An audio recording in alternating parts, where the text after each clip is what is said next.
Imagine a angústia de uma comunidade inteira quando uma criança desaparece. A busca incansável, o apoio dos vizinhos, a ajuda da polícia, a dor da incerteza.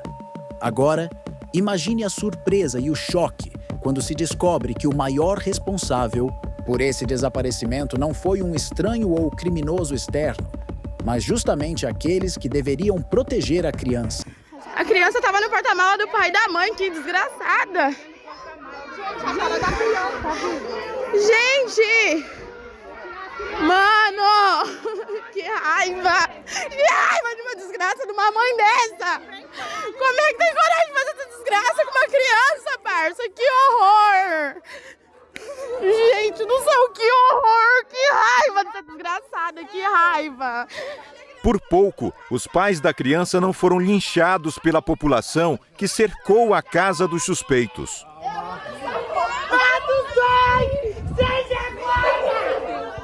Esta história, que inicialmente parecia um desaparecimento trágico e misterioso, revela-se como um golpe premeditado e cruel, no qual a dor de uma criança foi manipulada em busca de dinheiro. Este é o caso de um menino de apenas 6 anos, que foi mantido preso no porta-malas do carro da sua própria família. Durante horas, ele foi forçado a permanecer escondido enquanto todos ao seu redor acreditavam que ele havia sido sequestrado. O que parecia ser um terrível crime de sequestro, na verdade, era uma farsa calculada pelos pais, que tentavam extorquir dinheiro de seus familiares em um resgate falso. Hoje, vamos explorar todos os detalhes desse caso chocante. O que levou esses pais a cometerem tamanha crueldade contra o próprio filho?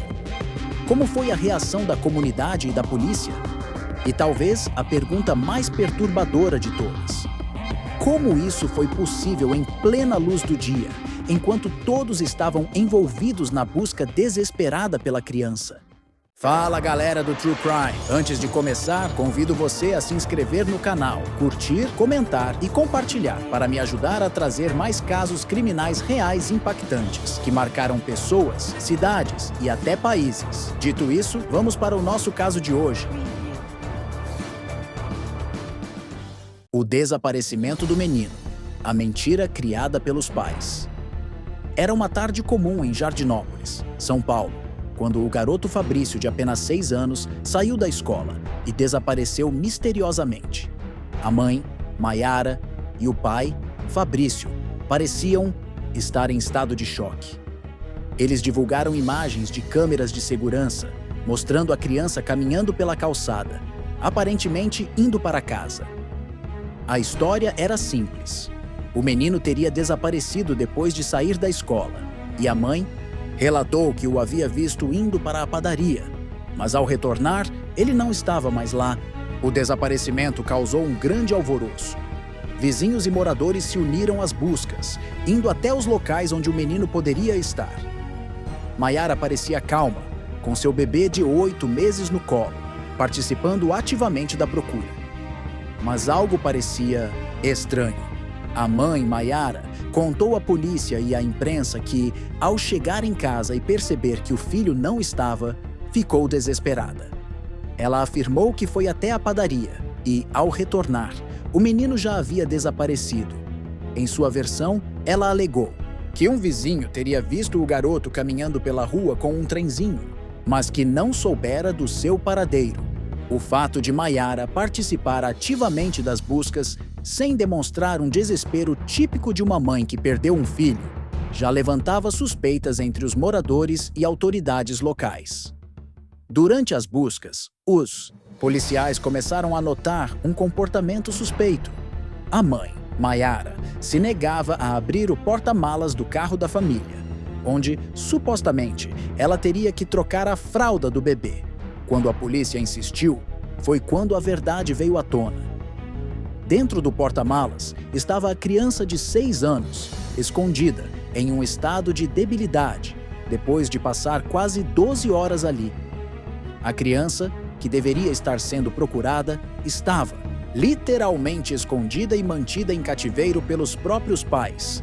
Um ato chocante, impensável. Eles haviam forjado o desaparecimento para simular um sequestro e assim extorquir dinheiro da família com um falso resgate. O menino estava em uma situação deplorável, mas felizmente foi encontrado a tempo, embora estivesse fragilizado fisicamente e emocionalmente. A criança foi levada ao atendimento médico especializado imediatamente após sua descoberta. O mais chocante foi perceber que, durante todas as buscas, os próprios pais estavam ali, como se nada estivesse errado e com um comportamento extremamente calmo. O comportamento suspeito dos pais. Durante as buscas, o comportamento de Mayara começou a levantar sérias suspeitas. Enquanto todos os moradores e voluntários corriam para ajudar, ela parecia surpreendentemente calma. Para uma mãe que tinha acabado de perder seu filho, sua atitude era desconcertante. A angústia, o desespero, a aflição visível, tudo o que se espera ver em uma mãe cujo filho desapareceu, estava faltando. Mayara não demonstrava qualquer sinal de pânico. Ela estava ali, com o bebê de 8 meses no colo, participando das buscas, mas com um semblante frio, distante, como se estivesse ali apenas por obrigação, sem o mínimo de emoção. As dúvidas sobre sua postura começaram a aumentar, e foi nesse contexto que um momento crucial aconteceu.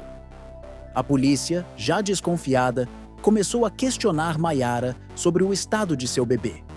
O pequeno estava com a fralda suja, e como qualquer mãe faria em uma situação normal, seria esperado que ela quisesse trocá-lo imediatamente.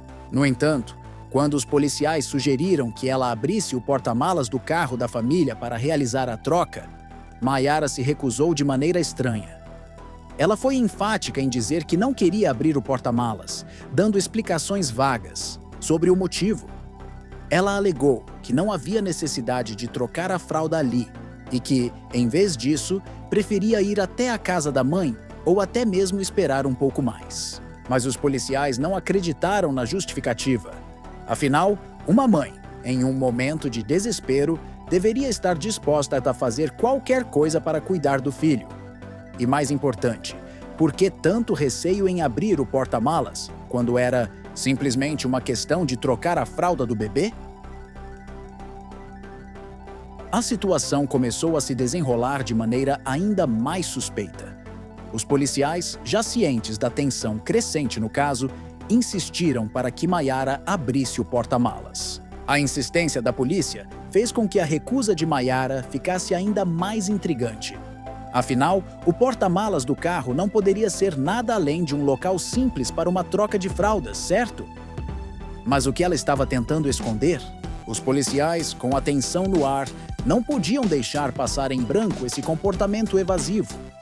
Foi então que a verdade começou a emergir de forma chocante. Ao abrirem o porta-malas, o que encontraram foi algo que ninguém poderia imaginar. Dentro do carro, em um estado físico debilitado, estava o próprio Fabrício, o menino de 6 anos, que todos acreditavam estar desaparecido. Ele estava ali, escondido, no porta-malas, com sinais claros de cansaço e desconforto, após ter sido mantido ali por quase 12 horas. Ao ser questionada sobre a situação, Mayara parecia atônita, mas não desesperada. Não havia nenhuma reação de pânico ou culpa. Ela estava tão envolvida na mentira que não conseguia esconder a calma desconcertante que a envolvia. A descoberta foi um golpe devastador. A criança, que deveria estar sendo procurada em todo o bairro, estava o tempo todo dentro do porta-malas, enquanto todos acreditavam que ela estava em perigo. Como os próprios pais conseguiram enganar tantas pessoas, incluindo a polícia, de uma maneira tão fria e calculada? A confissão do crime. O motivo por trás do desaparecimento. Quando os pais foram interrogados, a verdade veio à tona. Fabrício Bonetti, o pai, confessou o crime de forma chocante. Ele explicou que ele e sua esposa, Mayara, haviam planejado o desaparecimento do filho para simular um sequestro, na esperança de conseguir dinheiro para quitar uma dívida com um agiota. O plano era criar uma história convincente para pedir resgates e, assim, obter dinheiro rápido e fácil. A motivação por trás desse ato grotesco foi puramente financeira. Os pais não pensaram por um segundo no sofrimento do filho, nem nas consequências emocionais e psicológicas que ele teria que enfrentar.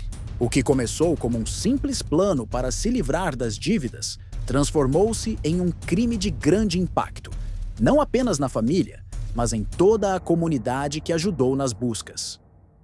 Os detalhes da confissão de Fabrício não deixam dúvidas de que o plano foi meticulosamente arquitetado. A criança foi mantida em cativeiro, como um objeto para alcançar os objetivos egoístas dos pais, sem qualquer consideração pelo bem-estar dela. A maior surpresa para todos foi o fato de que, durante o tempo todo em que o menino estava desaparecido, os pais estavam participando das buscas como se fossem vítimas também. Mas a verdade era bem diferente. A reação da comunidade: revolta, dúvidas e justiça. A comunidade ficou em estado de choque ao saber da verdade. Voluntários, vizinhos e até a própria polícia estavam envolvidos na busca por uma criança que, na realidade, estava sendo mantida escondida pelos próprios pais. A dúvida tomou conta de todos e a revolta foi imediata. Como poderia um pai e uma mãe, que supostamente deveriam ser os protetores da criança, se comportar dessa forma? Muitos moradores não conseguiam entender a frieza dos pais, que aparentemente não se abalavam com a dor de enganar tantas pessoas.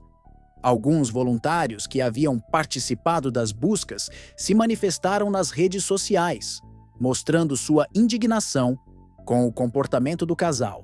A comunidade, que inicialmente se uniu para ajudar a encontrar o menino, agora exigia que os responsáveis pagassem pelas suas ações. O processo legal, cárcere privado, maus tratos e constrangimento.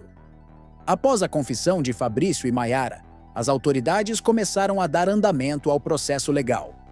Os dois foram imediatamente presos em flagrante, com acusações severas que incluíam cárcere privado, maus tratos e constrangimento.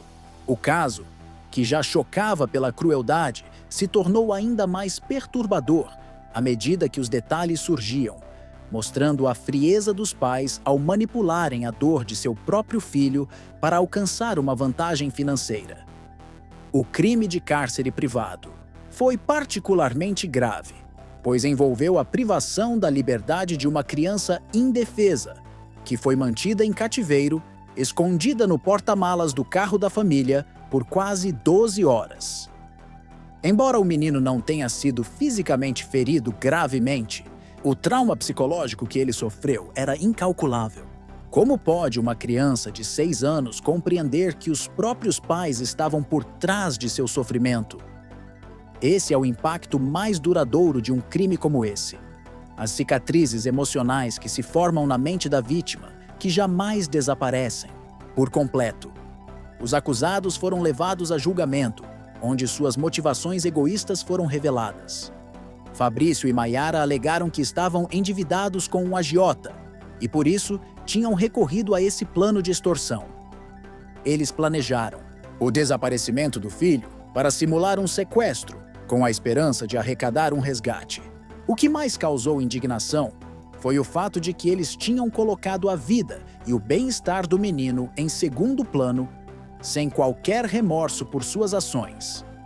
Fabrício, ao ser interrogado, confirmou que a intenção era enganar a família e os amigos, para obter o dinheiro necessário para pagar a dívida, sem pensar nas consequências de suas ações. Ele declarou que, embora soubesse que o plano era errado, não imaginava que poderia ser descoberto de maneira tão rápida, especialmente porque contava com a vulnerabilidade das pessoas ao redor e a boa-fé da comunidade para encobrir a mentira. A defesa de Maiara foi um pouco diferente, tentando se distanciar de algumas ações, mas as evidências eram claras. Ela estava tão envolvida quanto o marido no plano. Ainda que as acusações de maus tratos tenham sido igualmente graves, o processo jurídico também incluiu o constrangimento causado ao menino, que foi forçado a viver uma situação humilhante e aterrorizante, tudo por causa do desejo insano de seus pais por dinheiro. O caso se tornou emblemático do quanto é importante que que os sistemas de justiça e segurança pública estejam preparados para detectar e punir crimes que envolvem abuso infantil, especialmente aqueles onde a dor da vítima é manipulada como parte de um jogo perverso para alcançar objetivos egoístas. Além disso, a condenação de Fabrício e Maiara também trouxe à tona uma discussão sobre a natureza do vínculo entre pais e filhos. Como pode uma mãe e um pai se desviar tanto de seus deveres básicos, subvertendo a confiança que uma criança deposita nos pais para usá-la como peça de um plano criminoso? A sociedade como um todo se viu refletida nesse caso e o sistema legal precisou se posicionar de maneira contundente para demonstrar que, em situações como essa, impunidade não seria uma opção. O caso, a justiça e a reflexão final. Com a prisão de Maiara e Fabrício, a comunidade finalmente encontrou um alívio momentâneo. Mas embora os responsáveis pelo crime estivessem sendo levados à justiça, o impacto desse caso vai muito além de uma simples sentença. A vida de Fabrício, a criança de 6 anos, foi irremediavelmente alterada. Seu mundo de inocência e confiança foi quebrado por aqueles que ele mais amava e confiava: seus próprios pais. O trauma psicológico e emocional que ele carrega será algo com o qual ele terá que lutar ao longo de sua vida. O que esse caso nos ensina? Que a confiança humana, principalmente dentro da família, é algo sagrado e que deve ser preservada a todo custo. Quando essa confiança é quebrada, as consequências são devastadoras, não apenas para a vítima imediata, mas para toda uma comunidade que vê os valores fundamentais sendo subvertidos em nome de interesses egoístas. E quanto a Maiara e Fabrício?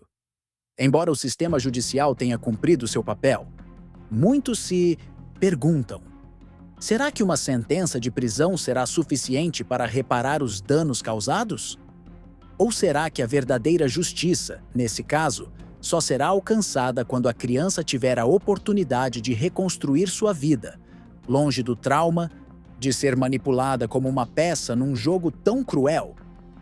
Ao refletirmos sobre o que aconteceu, fica claro que um crime como esse não é apenas sobre os responsáveis serem punidos. Ele nos alerta sobre os riscos de perdermos de vista os princípios fundamentais de humanidade, compaixão e proteção, principalmente quando estamos lidando com crianças, que são as vítimas mais indefesas. O verdadeiro significado de justiça, talvez, seja garantir que, apesar de tudo, essa criança tenha a chance de reconstruir sua vida e viver sem as marcas dessa experiência traumática.